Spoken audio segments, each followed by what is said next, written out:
بچه‌ها چطورین؟ آقا خوش اومدین به یه کارکست دیگه. میخوام امروز قسمت دوم صحبت‌های قبل رو برم، همون داستان اینستاگرام و سوشال میدیا و اینا. دقیقاً الان بعد از دانشگاهمه، یعنی صبح که داشتم میومدم توی مسیر ترافیک یه قسمت اولو گرفتم براتون، الان واسه مسیر برگشت که تو ترافیکم قسمت دوم میخوام براتون بگیرم. عرضم به خدمتتون که میخوام یکم عمیق‌تر راجع به داستان سوشال مدیا اینا باهاتون حرف بزنم. اینم صافش کنم کج شده. اینو میخواستم بهتون بگم که بذارید یکم بیام عقب‌تر، یه مفهوم دیگر رو بگم، بعد وارد خود داستان این ربطش رو به سوشال مدیا بهتون میگم. یه چیزی هست به اسم عزت نفس که همتون هم میشناسیدش و میدونید چیه تا حدودی. توی عزت نفس دو تا بخش مهم داره، این دو تا پایه اساسی داره عزت نفس. بخش اولش اعتماد به اینه که شما توانایی فکر کردن دارید. خب یعنی تو خودت اعتماد داری که آقا من میتونم فکر کنم، میتونم خودم آگاه بشم نسبت به یه داستانی. خب این پایه اوله. پایه دومش اینه که من حالا شایستگی اینو دارم که یه زندگی خوب داشته باشم، یه زندگی مثلا خفن داشته باشم. قسمت اول که بحث توانمندی راجع به فکر کردن و راجع به انجام دادن و اینا، یکم میره سمت اعتماد به نفس. خب اعتماد به نفس یه بخشی از عزت نفس آدم هاست. قسمت دوم چیه؟ قسمت دوم اینه که آقا من میدونم که میتونم این کارو بکنم. خب اما آیا لیاقت اینو دارم که این کارو بکنم؟ آیا شایستگی اینو دارم که این کارو انجام بدم؟ این تیکه دوم است که عمده آدما روش ضعف دارن. ببین من میدونم که میتونم رانندگی بکنم، خب ولی پس ذهنم یه چیزی هست که آیا تو به عنوان یه دختر شایستگی اینو داری که تو خیابون بخوای رانندگی بکنی؟ میدونی چی میخوام بگم؟ یا مثلا من میدونم که میتونم تو اینستاگرام فعالیت بکنم، کاری نداره که، ولی آیا شایستگیشو دارم؟ آیا چیزی برای ارائه دارم؟ آیا محتوای من ارزش دیدن داره اصلا؟ این بخش دومه عزت نفس. نمیخوام خیلی عزت نفس باز کنم، اینو یه پیش زمینه‌ای بهتون دادم واسه اینکه برم سراغ این که حالا توی سوشال مدیا این داستان عزت نفس چه تأثیری داره، چه اهمیتی داره. خیلی از آدما وارد فضای سوشال مدیا نمیشن، همونطور که توی زندگی واقعیشون هم وارد خیلی از کارها و خیلی از پوزیشن های شغلی نمیشن، به خاطر اینکه طرف به ارزشمندی خودش و توانایی‌هاش شک میکنه. اینکه از کجا میاد و چرا میاد خیلی بحث ریشه‌ای تو عزت نفس آدم‌ها داره که جاش نیست الان بخوام براتون باز بکنم، ولی قطعاً یه روزی براتون باز میکنم و راجبش صحبت میکنم چون خیلی چیز مهمیه. اما امروز میخوام یه چند تا واقعیت بهتون بگم راجب فضای مجازی، راجب اینستاگرام، چون اگه قراره واردش بشین نیازه که بدونید چه شکلیه، نیازه که بشناسید این فضا رو، باهاش آشنا باشید، چون اگه آشنا نباشید وارد شدن توش خب یه ذره کار براتون سخت میکنه، چون یه دنیای ناآشنا و خیلی مبهمی میشه براتون.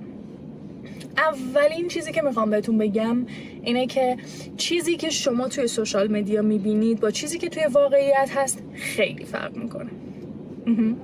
یعنی اگر تو امروز میشینی پیج خیلی از آدم‌ها رو نگاه میکنی که خیلی آدمای موفقی ان تو اینستاگرام، فالوورهای زیادی دارن، درآمدهای خوبی دارن، انگیجمنت پیجشون بالاست و کلا خیلی پیج خوبی دارن و شما خودتون جزء دنبال کننده‌هاش هستین، میشینید اینا رو نگاه میکنید و میگین که خب الان کجای زندگی من شبیه اینه که من بخوام برم مثل این رفتار بکنم، یا مثلا مگه من مثل این انقدر زندگیم خوشگله، مگه من مثل این انقدر لباس دارم، مگه من مثل این فلانم، مگه اصلا میبینی پیش خودت تصورت اینه که اون آدم زندگیش ارزش اینو داره که بیارتش توی سوشال، ولی زندگی من ارزش اینو نداره که من بخوام بیارمش توی سوشال.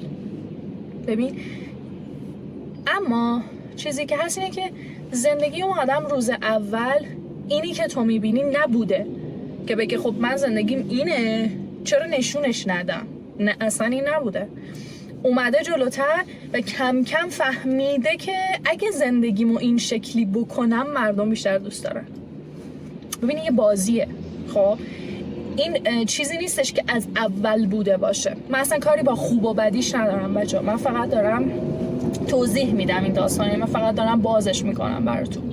خیلی از کسایی که شما توی سوشال دارید میبینید، اصلا این حالا بحث زیبایی و اینا رو که من آوردم شاید ذهنتون بره سمت این بلاگرایی که آشپزی میکنن، بلاگرایی که استایل میکنن، لباس مثلا میپوشن، بلاگرایی که خونه زندگیشون رو نشون میدن. من با اینا کار ندارم، یعنی نمیخوام ذهنتون بره سمت این. الان نمونه های دیگه هم براتون توضیح میدم.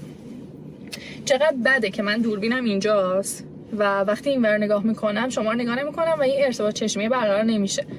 نمیدونم شاید حال نکنید باش، ولی حتما نظرتون رو بگید که چه جوریه. من تغییر میدم این داستان رو، بهترش میکنم. خلاصه مدلای دیگه رو میخوام براتون مثال بزنم. از این فاز بیایم بیرون، میریم توی فاز دیگه. مثلا طرف میاد یه آموزشی میده، خب مثلا بلاگری خونه زندگی و لایف استایل نیست، میاد مثلا طرف چی بگم بهتون، آموزش برنامه‌ریزی میده. خب هممون به به چه چه میکنیم، میگیم کار مفیدی داره میکنه، چون خیلی از آدما تصورشون اینه که کسی که بلاگر لایف استایل و خونه زندگی و نمیدونم آرایش و فلان و ایناست خیلی حالا مثلا کارآمد نیست، قیرتی پرتی بازیه مثلا. خب ولی مثلا کسی که آموزش برنامه‌ریزی، آموزش روانشناسی، آموزش نمیدونم حقوق، نمیدونم مثلا چیزایی که یه ذره فکر میکنیم سطح بالاتره، اوکی، اینا رو میده، اون مثلا خیلی خفن تره. اون چقدر اطلاعات داره که داره این کار میکنه. من که این اطلاعات رو ندارم بخوام بیام تو اینستاگرام این کار بکنم. نمیخوام درصد بدم چون آمارم آمار دقیقی نیست و من نرفتم کار تحقیقاتی بکنم، ولی تا جایی که من دیدم این آدم ها رو از نزدیک، عمده این آدم ها نه پروفسورن، نه تحصیلات آکادمیکی دارن، نه اونقدر خفنن که شما فکر کنید که مثلا اگه داره راجع به برنامه ریزی میگه این آدم 600 تا کتاب راجبش خونده، 40 تا دوره رفته، مدرک تحصیلیشو داره، کورس فلان. حافظه گوشیم پر شد، رفتم خالی کردم دوباره اومدم. آره داشتم میگفتم فکر نکنید که مثلا این آدم الان تحصیلات آنچنانی داره که داره میاد یه حرفو میزنه. خیلی از اینا میرن یه هفته 2 هفته راجع به یه موضوعی مطالعه میکنن و میان محتواشون رو ارائه میدن. اوکی؟ یعنی یه سریاشون یه جوری هن که شما وقتی از نزدیک این آدما رو میبینید و میبینید که چقدر با اون داستانه که تو اینستاگرام درست کردن فاصله دارن، اینجورید که مثلا چه اعتماد به نفسی داره طرف که میاد و انقدر راحت راجع به یه مسئله صحبت میکنه و اظهار نظر میکنه و اینا. این که میگم بازم تاکید میکنم من با خوب و بدش کاری ندارم. من اینجا نمیخوام نقد کنم کسی و یا لیبل بزنم که این آدم کارش درسته یا این آدم کارش غلطه، چون هر کسی یه سری مبنای ارزشی توی زندگیش داره. یه سری اینجوری هن که نه من هیچ وقت این کار نمیکنم، این کار درست نیست، یا مثلا من باید حتما انقدر پر باشم تا بیام یه کاری بکنم. خیلی از کسایی که میان مثلا آشپزی میکنن، حالا یه چیزی رو میارن یاد میدن توی اینستاگرام و اینا، اینجوری نیست که این آدم 50 سال تو زندگیش سرآشپز بوده و همه این دستور غذاییایی که بلده رو از قبل همه رو میدونسته و تا حالا تو زندگیش 100 بار این غذا رو درست کرده. نه، خیلی از اینا تو پست های دیگه نمونه های خارجی رو حتی میبینن، ترجمه میکنن و میان تو اینستاگرام به من و شما میدن و کلی هم فالوور جمع میکنن. چیزی که میخوام بهتون بگم اینه که تفاوت خیلی از این آدم ها با من و شما، خودم هم میذارم تو تیم شما، نمیخوام خودم از شما جدا کنم، تفاوت خیلی از این آدم ها با ما یه چیزه، اونم اون آدم انجام میده، فقط یه چیزی که به ذهنش میرسه رو انجام میده. میره یه کتاب میخونه، توش یه تیکه محتوا پیدا میکنه، همون یه تیکه محتوا رو میره حالا 2 تا سرچ دیگه هم روش میکنه و یه ذره ازش مطمئن میشه و شروع میکنه. 99% آدم ها همینطوری هم تو اینستاگرام. یعنی خیلی کمن آدم هایی که انقدر طرف تخصص داره، انقدر اون آدم تجربه داره توی کارش و خفنه که این آدم ها 1% که میان پیج میزنن مثلا شروع میکنن به فعالیت کردن. عمده آدم ها همزمان با رشد پیجشون رشد میکنن. خب اینو گفتم که بهتون بگم واقعا خودتون رو از این آدم ها خیلی با فاصله در نظر نگیرید، چون وقتی تصورت این باشه که اونا کجا و من کجا، خیلی سخت اقدام میکنید به شروع کردن. ولی واقعا اینطوری نیست. من خود منی که اینو میدونم یه وقتایی یه کسایی رو دیدم که بازم انتظارشو نداشتم ببینم. میدونی یعنی منی که میدونم پشت صحنه این داستانا چیه، بازم یه وقتایی یه کیسایی رو دیدم که طرف با 150,000 تا 200,000 تا فالوور مشاور بیزینس خودش رو معرفی میکنه و واقعا هم مشاوره میده، اما یه بیزینس موفق تا حالا راه انداخته. اصلا بیزینس تا حالا راه انداخته و سنش هم کمه، اما یادم داره کار میکنه. چرا؟ چون خودش رو پوزیشن کرده تو ذهن مخاطب. اوکی؟ خودش رو پوزیشن کرده، همون یه ذره اطلاعاتی رو که بلد بوده رو نشون داده. توی بحث عزت نفس یه چیزی هست، یه محتوایی هست، یعنی یه بخشی هست که من خیلی دوستش دارم. بحث مرئی نامرئیه. میدونی چی میگه؟ میگه که وقتی شما به توانایی‌های ذهن خودت، به آگاهی‌های خودت اعتماد نداری، هیچ وقت نشونشون نمیدی. خب و وقتی هیچ وقت نشونشون نمیدی، کم کم شما نامرئی میشید و ناپدید میشید. دیگه کسی شما رو نمیبینه و وقتی کسی دیگه شما رو نمیبینه، ناراحت میشید که چرا کسی منو نمیبینه. میدونی داستان چیه؟ داستان اینه که سر نخ هر مشکلی رو که میگیری برمیگرده به خودت. دنیا دنیایی نیست که من و شما بشینیم که حقمون رو بدن. نه عزیز من، نه قربونت برم، کسی حق ما رو بهمون نمیده، چون حق گرفتنیه نه دادنی. من حداقل تو تک تک و ثانیه به ثانیه زندگیم اینو تجربه کردم. هیچ وقت هیچ کس نیومد حق منو بده. توی فضای مجازی، توی سوشال مدیا، من خاص این مثال میزنم چون دارم راجع به این موضوع باهاتون صحبت میکنم، ولی خب تو کل زندگی همینه داستان. توی اینستاگرام هیچ وقت هیچ کس نیومد به من بگه مثلا مریم جان این 10,000 تا فالوور برای تو. خب هیچ وقت نبوده دیگه. هر چیزی که من به دست آوردم قبلش یه چیزی دادم که به دست آوردم، یه زحمتی براش کشیدم، یه نمایشی از مهارتم، از تواناییم، از آگاهیم گذاشتم که دیده شدم و بعد یه چیزی گیرم اومده. خب و برای همه این کارام رفتم کلی مثلا حالا خوندم، تحقیق کردم، فلان کردم. خود من همین الان وقتی میرم اولین ویدیوهامو میبینم، اولین مثلا پستم و هر چی که داشتم تو پیجم مال 5-6 سال پیش نگاه میکنم، زمین تا آسمون فرق داره. به خاطر اینکه خب من تغییر کردم، من پا به پای پیجم رشد کردم. چون اگه رشد نکنی پیجت هم رشد نمیکنه، چون شما تا یه حدی از تواناییاتون که دارید نشون میدین تا همون حد مخاطب جذب میکنی و خب یه جا بعد دیگه تو برای مخاطب چیز جدیدی نداری ارائه بدی. نه تنها اون آدم ها تو رو رها میکنن و میرن از پیجت بیرون، میرن سراغ یکی دیگه، میرن برای یکی دیگه ای وقت بذارن، کسای جدید هم نمیان سراغ تو چون تو دیگه چیزی برای ارائه کردن نداری. و اصلا دلیل، یعنی یکی از دلایلی که خود من وارد فضای سوشال مدیا و اینستاگرام شدم همین بود. من خیلی کتاب داشتم، خب یه کتابخونه خیلی بزرگ داشتم، ولی سرعت کتاب خوندنم و حالا کلا کتاب خوندنم از تعداد کتابایی که داشتم کمتر بود. من خیلی اونقدری که می‌خریدم کتاب نمی‌خوندم. خب خیلی دوست داشتم همیشه کتابخونه‌ام پر باشه. سر همین پیش خودم گفتم آقا الان که جامعه نیاز داره به همچین داستانی، چون خیلی اون زمانی که من شروع کردم بیوتی بلاگر و اینا خیلی مد شده بود، همه آرایش کردن و اینا رو یاد میدادن. مثلا صدف بیوتی اون موقع من یادم قشنگ 150,000 تا فالوور داشت، الان مثلا میلیونی فالوور داره. میدیدم بعد هی میگفتم بابا بسته دیگه، مثلا چقدر آدم هی آرایش بکنه و هی مثلا لباس خوشگل بپوشه و ظاهرش رو برسه. بعد با همین آدمی که ظاهرش انقدر خوشگله 2 کلمه حرف میزنی حالت به هم میخوره. از فقر کلام اون آدم، از فقر مثلا مغزی اون آدم، از بی اطلاعاتیش، از پوسیدگی عقایدش حالت به هم میخورد. بعد من گفتم والله مثلا این همه خب خوشگلی بد نیستم، مثلا تکذیبش نمیکنم، مثلا خودم خیلی دوست دارم آدم به خوش برسه، خوشگل باشه، آرایش بکنه، چه جوری آرایش کنه خب بیشتر به فیسش میاد، اینا بد نیستش. اینم یک جنبه‌ای از زندگی که آدم باید توش رشد کنه، یاد بگیرتش.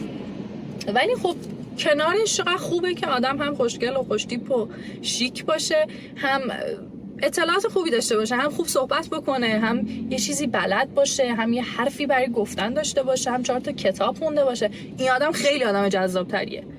خب خیلی، یعنی تو مثلا تصور کن دیگه ترکیبی از همه چیه، هم خوشگله، هم خوشتیپه، هم ورزش میکنه مثلا، هم میشینی باش صحبت میکنی میبینی مثلا چقدر بلده، دمش گرم. اینا همیشه برای آدم جذاب بوده دیگه. یک انسان کمالگرا که تو کل زندگیش دنبال همین چیزاست که روز به روز کامل‌تر بشه، خب خیلی خوبه. منم گفتم حالا موقعیتش که هست بذار من بیام کتاب معرفی کنم، اینجوری مجبور میشم خودم هم کتاب بخونم. ببین این دو سربرد بود، یعنی برای خودم هم سود داشت. گفتم هم خودم مجبور میشم اینجوری این همه کتابا رو بخونم، هم مثلا فلان. بعد من وقتی تو این مسیر قرار گرفتم واقعا روند کتاب خوندن من خیلی عوض شد. یعنی من خیلی شروع کردم به کتاب خوندن، اصلا به نفع خود من شد. یعنی من حتی اگر یه دونه مخاطبم جذب نمی‌کردم، یعنی یه دونه فالوورم اگه نمی‌گرفتم، به دست نمی‌آوردم، برای من اینو داشت که من کلی کتاب خوندم، کلی چیز یاد گرفتم، با کلی آدم‌های مختلف آشنا شدم. در کل یه جمع‌بندی بخوام از حرفام بکنم اینه که آدم‌های اطرافتون رو خیلی خیلی بزرگ نکنید. این یکی از مهمترین درساییه که من توی زندگیم بهش رسیدم. آدم‌ها به همون اندازه گندن که میخوان گنده باشن، یعنی شو میکنن. اون آدم اگه امروز برای تو مرئیه، برای تو آشکاره، برای تو خیلی واضحه و تو داری هی میبینیش، اون خواسته که تو ببینیش. و اگه من و تو رو امروز کسی نمیبینه چون ما نخواستیم کسی ما رو ببینه، این انتخاب خودمون بوده. اون آدم انتخاب کرده که ایده‌ای که به ذهنش میرسه رو سریع بره روش کار کنه و بیاد مثلا ارائهش بده، حالا هر شکلی که دوست داره. یکی میاد جلو دوربین ارائه میده خودش، یکی صداشو فقط میذاره، یکی تایپ میکنه. ما به شدت پیج‌های موفقی توی اینستاگرام داریم که تایپه، اصلا اون آدم تا حالا حرفی نزده، نه صداشو تو شنیدی نه قیافه‌شو مثلا تا حالا دیدی، ولی داره کارشو میکنه، نذاشته ایده فقط تو ذهنش بمونه. بازم میگم مثال اینستا رو میزنم چون حرفم خاصه این بوده. میگم این اون آدم فقط انجام داده. ببین من قبلا هم تو پیجم اینو نوشته بودم، بعد فکرم دور بنویسمش، کاری که باید انجام بدی رو انجام بده. الان فضای رقابت به شدت سنگین و سریع شده. یعنی قبلا قشنگ من اینو حس کردم 5 سال پیش اگر یه ایده‌ای به ذهن تو میرسید شاید 1-2 سال طول میکشید تا ببینی یکی ایده تو رو رفته انجام داده. الان من به هر چیزی فکر میکنم، ببین 2 روز بعدش، یه هفته بعدش یهو میبینم مثلا یکی این کار رو انداخت، یکی رفت مثلا سراغ این ایده، یکی این مدل پست گذاری که به ذهن من مثلا رسیده بود و گذاشت. بعد اون موقع واقعا این حسرت خیلی اذیتتون میکنه. کل حرفم همین بود، آدمای اطرافتون اون قدری که خودشونو گنده نشون میدن گنده نیستن. حداقل من اینجوری دیدم. خودتون رو جدی بگیرید، خودتون رو دست بالا بگیرید. شما اگه خودتو داری با کسی مقایسه میکنی، ببین من اصلا نمیخوام بگم خودتو با کسی مقایسه نمیشه، واقعا کلیشه است این حرف. خودت رو با کسی مقایسه نکن. آره ببین اگه واقعا یکی میتونه تحت هیچ شرایطی خودش رو با هیچ کس مقایسه نکنه، واقعا نمشکن. خب ولی یه لحظه هایی آدم هر چقدر توانش داشته، یه لحظه هایی، یه وقتایی، توی موقعیت هایی آدم خودش رو با یکی مقایسه میکنه که مثلا این اینجوری شد من اونجوری شدم. اوکی، مثلا من میگم حتی اگه مقایسه هم کردی اشکالی نداره، خودتو سرزنش نکن، غرق نشو توش که بعد خودتو با 1000 تا افکار منفی خفه بکنی که من اینجوری، من اونجوری، اون اونجوری، اون اونجوری، هی اونو ببری بالا و بالاتر، هی خودتو بیاری پایین و پایین‌تر. اصلا نیازی نیست به همچین کاری بکنین، چون واقع بین اگر باشین اون آدما اون جایی که تو فکر میکنی نیستن، واقعا واقع بینانش، و تو هم این جایی که فکر میکنی نیستی. واقع بینانه بخوای نگاه بکنی یا میبینی تو 2 هفته، اصلا تو بگو پرش تو 1 سال تو به اون آدم میرسی. اگه استمرار داشته باشی، اگه پای چیزی که میخوای وایسی، انجامش بدی، بری جلو، بی خیال نشی، میدونی این چیزیه که تو میشی و در نهایت تو هم مرئی میشی، تو هم میبینن، تو هم میای جلو چشم مردم چون نخواستی خودتو نامرئی بکنی. پس اگه یه روزی تصمیم گرفتی نامرئی باشی یا مرئی، پای خودته که چه تصمیم میگیری، اما عواقب بعدش هم پای خودت. اگه نامرئی شدی نگو چرا آدمو منو نمیبینن، نخواستی خودتو نشون بدی که آدم ببیننت. آدما امروز کسی رو میبینن که میاد زیر نور پروژکتور با وای میسته که آدم ببیننش. اگه رفتی توی سایه وایسادی نباید انتظار داشته باشی ببیننت. همین. خیلی دوست داشتم اینو بهتون بگم چون واقعا دغدغه خودم هم بوده. مرسی که تا اینجا ویدیو نگاه کردی. نمیدونم کی داره تا اینجا ویدیو نگاه میکنه الان اینه، ولی دمت گرم واقعا. مرسی که تا اینجا ویدیو نگاه کردی. فعلا خدافظ.